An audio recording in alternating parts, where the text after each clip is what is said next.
नमस्कार। बिहार 24 सच से सामना देख रहे सभी दर्शकों का अभिनंदन। मैं हूं कन्हैया ठाकुर। आज बृहस्पतिवार को बिहार सरकार के शिक्षा मंत्री डॉक्टर चंद्रशेखर झंझारपुर आए थे। वे किसी निजी काम या सरकारी काम से फुलपरास की तरफ से आ रहे थे। झंझारपुर में एक शिक्षक अरुण यादव के यहाँ वे पहुंचे थे, वहां पर रुके कुछ देर और वहीं पर बिहार 24 सच से सामना से उन्होंने विभिन्न मुद्दों पर बेबाक बात की। उन्होंने बात के क्रम में शिक्षा विभाग के संदर्भ में बड़ी बड़ी बातें कही। उन्होंने बताया कि बिहार में मुख्यमंत्री नीतीश कुमार और उप मुख्यमंत्री तेजस्वी यादव बेरोजगारी दूर करने के लिए, रोजगार के लिए प्रयत्नशील हैं। उन्होंने केंद्र सरकार पर भी कटाक्ष किया था। उन्होंने बताया कि केंद्र सरकार में जो लोग हैं वो 2 करोड़ प्रत्येक साल रोजगार देने की बात कह करके गए थे और इस हिसाब से 8 साल में 16 करोड़ का रोजगार होना चाहिए। उनसे लोग युवा अब पूछना नहीं चाहते हैं, क्योंकि उनका कहना है जो काम करता है उसी के पास लोग दबाव डालने के लिए जाते हैं। और बिहार सरकार के मुख्यमंत्री और उप मुख्यमंत्री दोनों के बारे में उन्होंने बताया कि रोजगार के प्रति वे काफी गंभीर है। उन्होंने एक डाटा बताया कि बिहार में प्राथमिक, माध्यमिक और उच्चतर माध्यमिक में 3,18,000 रिक्तियां हैं जिनको भरी जाएगी। उन्होंने एक बड़ी बातें कही कि शिक्षक नियोजन का जो पैटर्न है उसको और ज्यादा पारदर्शी किया जाएगा। उन्होंने इस चीज को स्वीकार किया कि जो पैटर्न है वो पैटर्न उतनी अच्छी नहीं है जितनी अच्छी होनी चाहिए, पारदर्शी नहीं है। छोटी छोटी नियोजन इकाई को खत्म कर केंद्रीयकृत नियोजन इकाई बनाने की योजना की भी उन्होंने एक संक्षेप में जानकारी दी थी। उन्होंने विस्तार से शिक्षा विभाग और विभिन्न मुद्दों पर क्या बताया, उन्हीं की जुबानी मैं आपको सुनाता हूं। माननीय मुख्यमंत्री जी के नेतृत्व में जो अभिनव प्रयोग देखा है वह देश का नजीर बना है। यह सत्य है कि पोशाक राशि योजना, प्रोत्साहन राशि योजना, साइकिल योजना आदि आदि और कई तरह की योजनाएं विकास के क्षेत्र में गांव टोलों को सड़कों से जोड़ना, गली मोहल्लों को सड़कों से, नालियों से जोड़ना, यह एक विलक्षण प्रयास है। राष्ट्रपिता बापू के सपनों को धरातल पर उतारने के लिए जो प्रयास माननीय मुख्यमंत्री जी का है उसमें समाज के कमतर सहयोग चिंताजनक है। एक ऐसा व्यक्तित्व जो नशामुक्त बिहार चाहता है, हमारे आवाम इस बात को गंभीरता से अगर नहीं लेगी तो कोई भी कार्यक्रम सफल नहीं होगा। इसलिए बेहतर बात जो नेतृत्व के तरफ से आती हो उसे समाज को स्वीकार करके उसमें सहयोग करना चाहिए। जो शिक्षकों की समस्या है, स्थानांतरण संबंधित, वेतन विसंगति संबंधित, इस पर सरकार काम कर रही है। 3,31,000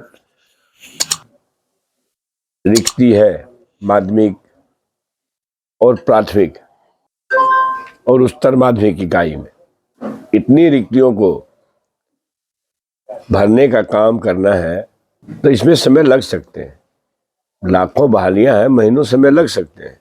जो हमारे सीटेड बीटेड अभ्यर्थी हैं लगातार आंदोलन पर, उन्हें चिंता नहीं करनी चाहिए और कोई कंफ्यूजन करा रहा है। निश्चित रूप से ये माना जाएगा कि इन्हीं के बहकावे में है।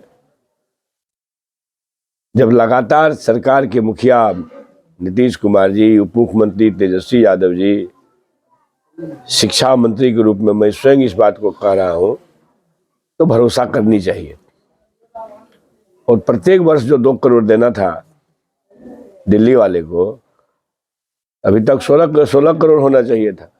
दिल्ली वाले जो कह के गए 16 करोड़, 2 करोड़ प्रति वर्ष दूंगा, अभी तक 16 करोड़ होना चाहिए था।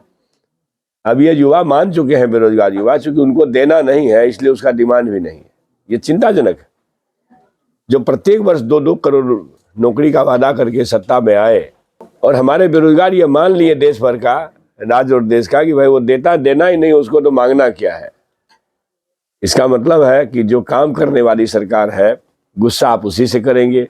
जो निकम्मी है तो उससे आप गुस्सा नहीं करेंगे। कृषि क्षेत्र में कितना बड़ा प्रलोभन दिया गया था कि 2022 तक मैं किसानों में को जो लागत लगेगी खेती में उसका दोगुना दूंगा। अब 2022 आने वाला है कि जाने वाला है? भाई शर्म करना चाहिए ऐसे लोगों को कि क्या बोलते हैं, आखिर कौन सा एजेंडा है आपके पास? जो प्रतिक्रियावादी संघी लोग हैं, जो देश में नफरत फैलाना चाहते हैं और नफरत फैलाने के प्रयास से ही अपनी रोटी सेकना चाहते हैं सत्ता की, देश बर्दाश्त नहीं करेगा। यहाँ संप्रदायवाद नहीं, सामाजिक न्याय और समाजवाद हमारी पूंजी है, थाती है, वही देश को ताकतवर बनाएगा और नफरत देश को खत्म करने की ओर चलेगा। शिक्षा में आमूलचूल परिवर्तन के लिए आपके द्वारा अभी तक जो आपका पीरियड है, आपने कोई अपना रोड मैप तैयार किया है कि नहीं? जी जी, क्या है आपका? नीतियां बदलने की ओर है। नियोजन नीति ने जो शिक्षा का जो प्रयास है उसको कमजोर किया है, बेहतर शिक्षा के प्रयास को कमजोर किया है। अभी वर्तमान में जो नियोजन नीति है उसमें आमूल परिवर्तन सरकार के स्तर पर किए जा रहे हैं। या कुछ उसमें मैं उम्मीद करता हूं कि नई नीति शिक्षा क्षेत्र में आई कमजोरियों को दूर करके क्रांतिकारी बेहतर और क्रांतिकारी विकल्प दे सकता है। क्या होगी नई नीति? जो नियोजन का जो एक्सटॉर्शन है सब बंद हो जाएगा। जो नियोजन नीति का जो एक्सटॉर्शन का रास्ता है वो पूरी तरह से बंद करने के उपाय किए जा रहे हैं। और हम लोग अभी जो छोटी छोटी इकाई है नियोजन की, नियोजन इकाई पंचायत स्तर पर है, प्रखंड स्तर पर है, क्या भविष्य में ये सब नहीं रहेगा? नहीं, अब सब सेंट्रली होगा। हो सकता है जिला स्तर पर, हो सकता है राज्य स्तर पर, लेकिन केंद्रीकृत होगा। इसको लिखा जा सकता है ना कि भविष्य केंद्रीकृत होगा और इस दिशा में जो बेहतर हो सकता है सारे प्रयास किए जा रहे हैं। एमडीएम में प्रायः हम लोग भी देखते हैं और जांच अधिकारी भी आते हैं। एमडीएम में एक प्रायः ये बातें सामने आती है कि स्कूल में जितने उपस्थिति रहती है उससे ज्यादा प्रेजेंटेशन बनाया जाता है। वो भी छुट्टी देने के बाद इस पर कुछ विशेष रोक का कोई बायोमेट्रिक सिस्टम या और कोई ध्यान है? अभी नियोजन हमारी नियुक्ति का पारदर्शी रास्ता निकले, बच्चों को ठीक शिक्षा मिल सके, हमारे शिक्षक बेहतर कर सकें, इस पर अभी पूरे विभाग का दिमाग लगा हुआ है, हम लोग का दिमाग लगा हुआ है।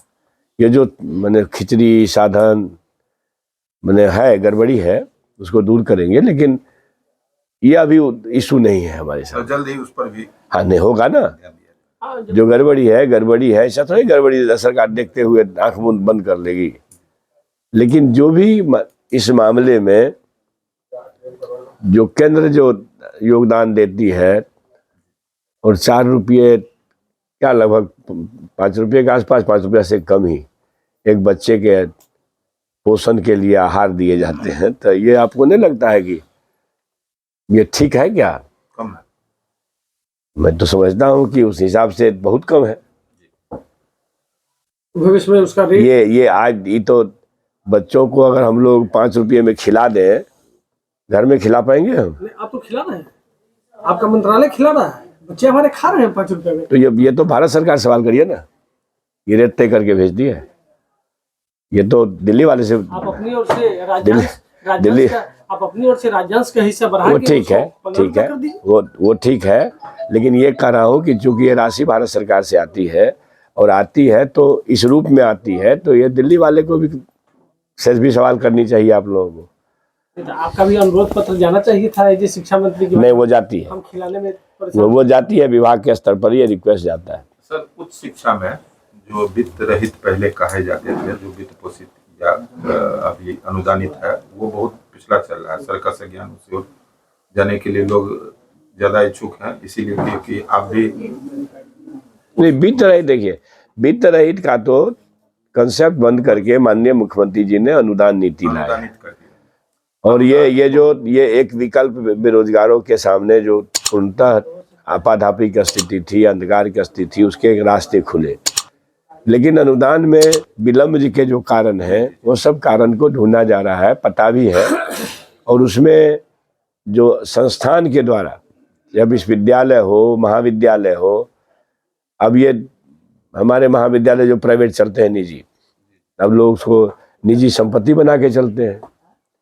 इसके लिए विकल्प के तौर पर हम लोग क्या बेहतर कर सकते हैं, इसका प्रयास करेंगे कि भाई अनुदान, सरकार को उच्चतर शिक्षा के संबंध में अनुदान से लेकर के वेतन तक के संबंध में राशि की कमी नहीं है, लेकिन ये तो यूटिलाइजेशन सर्टिफिकेट जाना रहता है ना, उपयोगिता प्रमाण पत्र, ये कॉलेज का स्तर से गड़बड़ी होती है।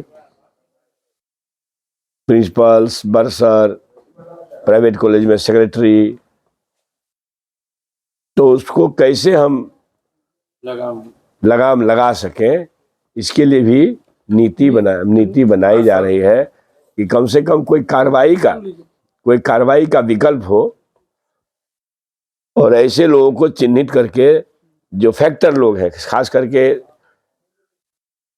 सैलरी के निष्पादन से संबंधित, विश्वविद्यालय स्तर पर हो या कॉलेज स्तर पर हो, तो चूंकि विश्वविद्यालय ऑटोनॉमी है तो कॉलेज में तो कार्रवाई विश्वविद्यालय करेगी, लेकिन सरकार ऐसी तैयारी कर रही है कि कुछ इस तरह के पत्र हम उनको दें कि भाई आप जो विद्यालय, महाविद्यालय या विद्यालय, तो महाविद्यालय होगा तो फिर यूनिवर्सिटी करेगी, विद्यालय होगा तो हम लोग करेंगे, कि जो अनुदान को डिस्ट्रीब्यूट करने में देरी करती है, पता है आपको, साल भर कॉलेज देरी करती है, ज्यादा भी देरी करती है।